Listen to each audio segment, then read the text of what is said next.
another video.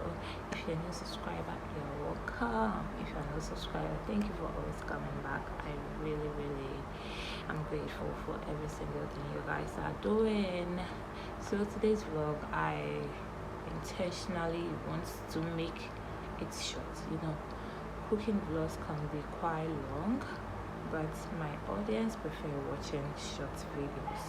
So today I'm not going to talk along whilst I prepare the food. I will type the steps that I'll be going through. Let's say I'm adding up tomatoes, I tap.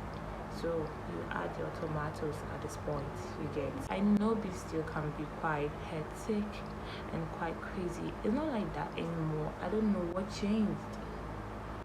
For real, you can all testify to the fact that whenever you are preparing bean stew back in the olden days, you have to put it in water for, let's say, a day before you prepare the bean stew.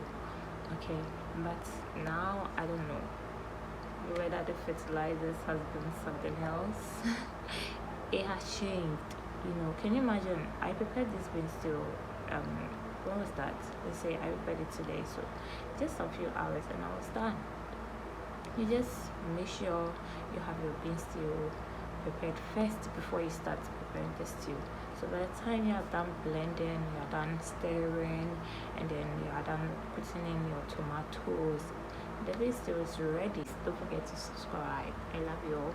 So guys, let's move right into the kitchen without wasting my time.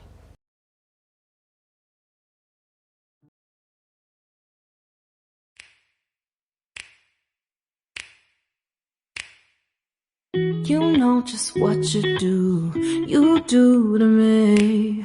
Play my emotions like a pair of puppet strings. Did it ever occur to you my heart's more than a toy? Please go easy on me, babe. Send message after message, forward my calls. Next day you hit me back like nothing happened at all.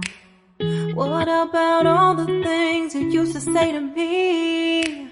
This ain't the way it's supposed to be. And you know I wouldn't do that to you. You know I wouldn't treat you that way, no. I've been running, can't catch up. Oh love, what I won't do. Oh, you got me chasing water